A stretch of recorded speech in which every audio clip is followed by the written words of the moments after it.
अस्सलाम वालेकुम प्यारे दोस्तों। कहानी की शुरुआत होती है गिलबर्ट नाम के एक आदमी से जो कोर्ट के सुनवाई के लिए आया था। उसने बैंक के चेक का फ्रॉड किया था, जिस वजह से उसे 18 महीने की जेल की सजा सुनाई गई। गिलबर्ट जेल में कैद हो गया, मगर सिर्फ 6 महीने बाद वो जेल से फरार होकर कनाडा की सरहद पार कर गया। कनाडा पहुंचकर उसने आइसक्रीम बेचने की नौकरी ढूंढी, मगर इससे पहले उसे अपना आइडेंटिटी कार्ड दिखाना होगा। लेकिन गिलबर्ट के पास तो ऐसा कोई कार्ड था ही नहीं। वो निराश होकर वहाँ से चल पड़ा। तभी रास्ते में उसे एक भिखारी दिखाई दिया। गिलबर्ट ने उस भिखारी से $100 के बदले उसका आइडेंटिटी कार्ड खरीद लिया। अब उसका नाम रोबोट हो गया और उसने जाकर आइसक्रीम वालों को अपनी आईडी दी। फिर शाम को वही धर्मशाला में पहुंचा, जहां दूर दराज से आए लोगों को रहने की जगह दी जाती थी। काफी बार दरवाजा खटखटाने के बाद एंड्रिया नाम की एक लड़की ने दरवाजा खोला और उस रात गिलबर्ट वहीं ठहर गया। फिर अगली सुबह उसने आइसक्रीम बेचने का काम शुरू कर दी और वो पैसे कमाने लगा, मगर शायद उसकी किस्मत ही खराब थी, क्योंकि जल्द ही आइसक्रीम कंपनी कंगाल हो गई।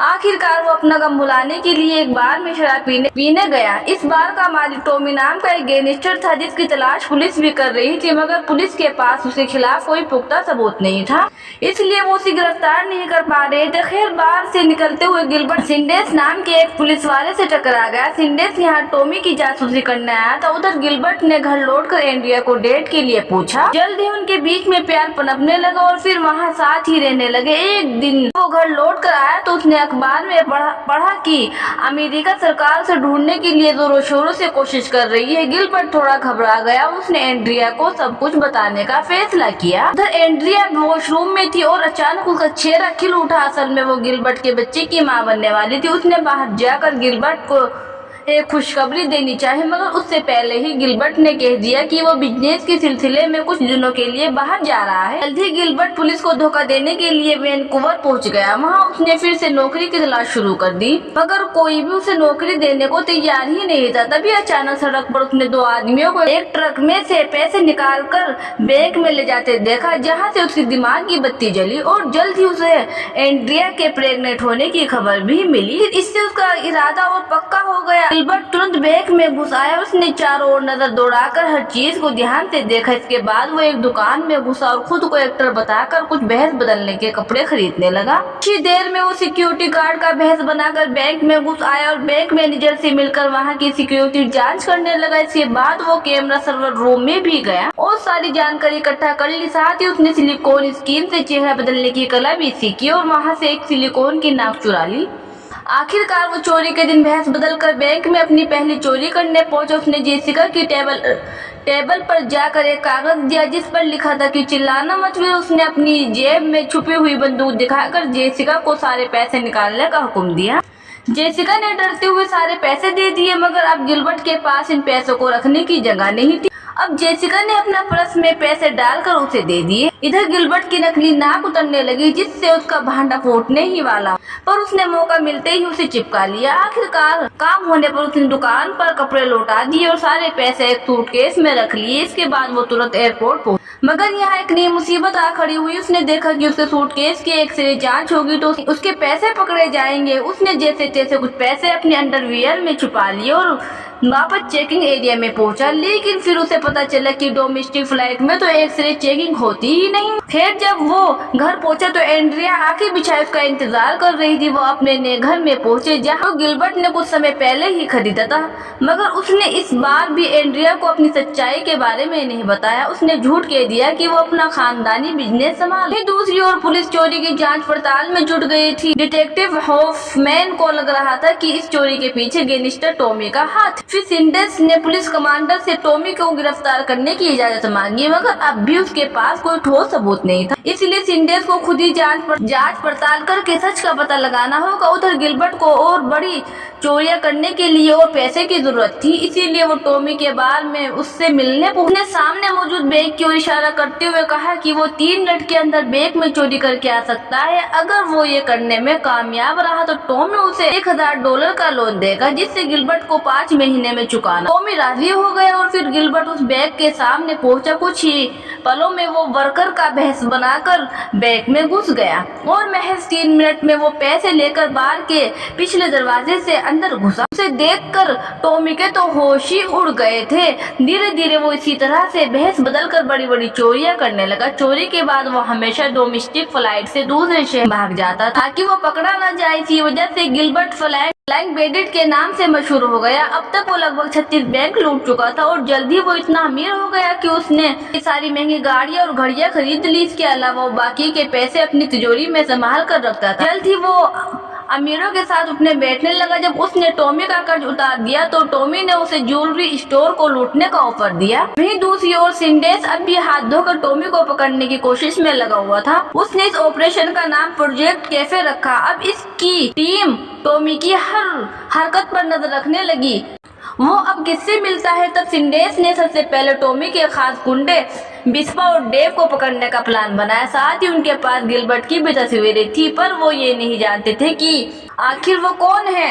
इधर गिलबर्ट अपने घर पर आया था। अचानक एंड्रिया उसके कमरे में आ गई। गिलबर्ट ने ढेर सारे पैसे बेड पर बिखरे हुए थे तो एंड्रिया ने उससे पूछा कि आखिर इतना सारा पैसा आया कहाँ से। तब गिलबर्ट ने उसे सच बताया कि उसने बैंक लूटा है, मगर एंड्रिया ने उसे ये साबित करने को कहा कि वो किसी को नुकसान नहीं पहुंचाता। अगली सुबह गिलबर्ट एंड्रिया को अपने साथ ले गया और उसके सामने बैंक लूटा। उसकी काबिलियत देखकर तो एंड्रिया भी दंग रह गई। कुछ ही पलों में गिलबर्ट ने लूट के पैसे लाकर एंड्रिया के हाथों में रख दिया। आखिरकार घर लौटकर एंड्रिया ने उसे वादा करने को कहा कि वो पकड़ा नहीं जाएगा और एक समय के बाद ये काम छोड़ देगा। उधर टॉमी के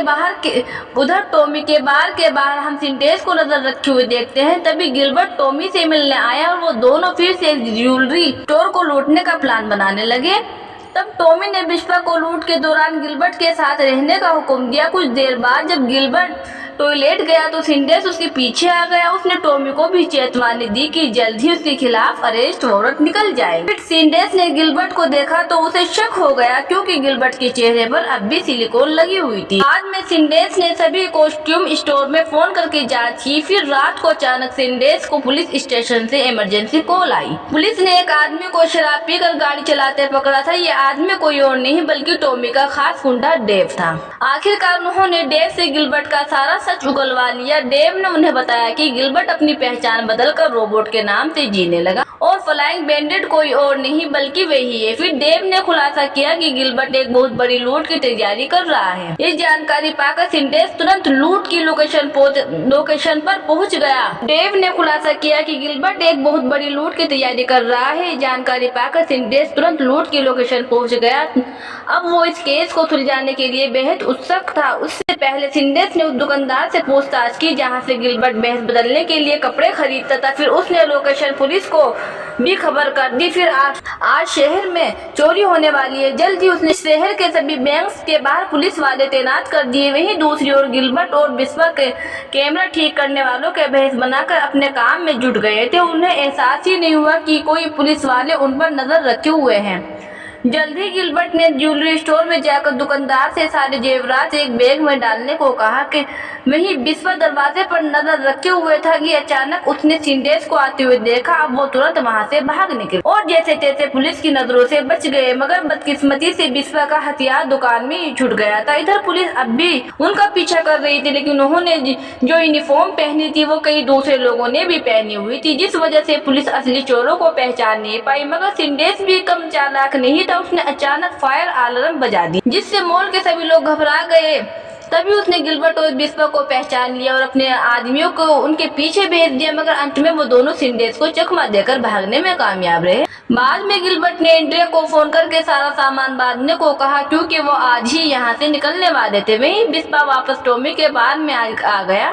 जब गिलबर्ट घर पहुंचा तो उसने देखा कि एंड्रिया के पेट में दर्द शुरू हो गया था और अब किसी भी समय उनका बच्चा पैदा हो सकता है। गिलबर्ट बिना समय गवाए उसे हॉस्पिटल ले गया, जहाँ एंड्रिया ने एक लड़के को जन्म दिया। वहीं दूसरी ओर पुलिस ने गिलबर्ट के घर पर छापा मारा, लेकिन वहां तो कोई रहता ही नहीं था। असल में गिलबर्ट बड़ी चालाकी से टॉमी की मदद लेकर दूसरे घर में रहने लगा था। फिर पुलिस दुकान में मिले उस हथियार की जांच में जुट गई। वहीं गिलबर्ट कहीं दूर अपने बच्चे का पालन पोषण कर रहा था। गिलबर्ट आजकल कुछ ज्यादा ही फ्री था, तो एंड्रिया एक बार फिर से प्रेग्नेंट हो गई। इसके बाद एक दिन अचानक टॉमी गिलबर्ट से मिलने आया। उसने गिलबर्ट से आगे के प्लान के बारे में पूछा, क्योंकि वो फिर से गिलबर्ट से चोरी करवाना चाहता था, मगर गिलबर्ट ने ऐसा करने से इनकार कर दिया। के जाने के बाद उसने अपने जमा किए हुए पैसे देखे। उनके पैसे लगभग खत्म होने ही वाले थे, फिर भी एंड्रिया ने उसे दोबारा चोरी करने की इजाजत नहीं।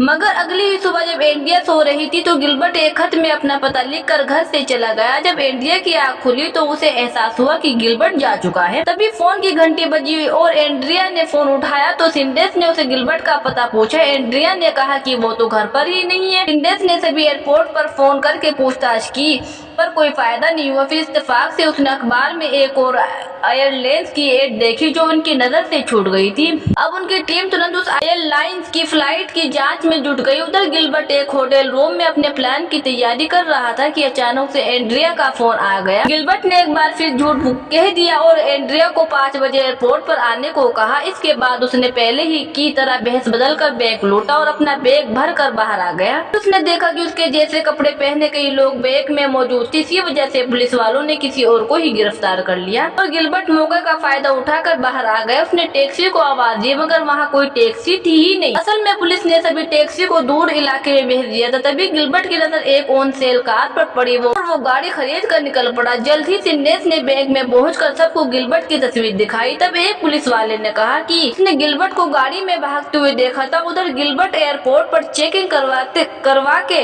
आगे बढ़ गया, मगर तब तक एयरपोर्ट में गिलबर्ट के फरार होने की खबर पहुंच चुकी थी। एयरपोर्ट वालों ने तुरंत सिंडेस को खबर कर दी और सिंडेस ने उसे गिलबर्ट की फ्लाइट को रोकने को कहा। मैन ने कहा कि इससे बढ़िया ये है कि वो फ्लाइट लैंड होते ही उसे पकड़ ले। इसके बाद वो दोनों हेलीकॉप्टर से गिलबर्ट का पीछा करने लगे। उधर जब गिलबर्ट फ्लाइट से बाहर आया तो एंड्रिया उसे लेने आई। तभी अचानक पुलिस की गाड़ियों ने उन्हें चारों ओर से घेर लिया। जल्द ही गिलबर्ट को गिरफ्तार कर लिया गया और सिंडेस ने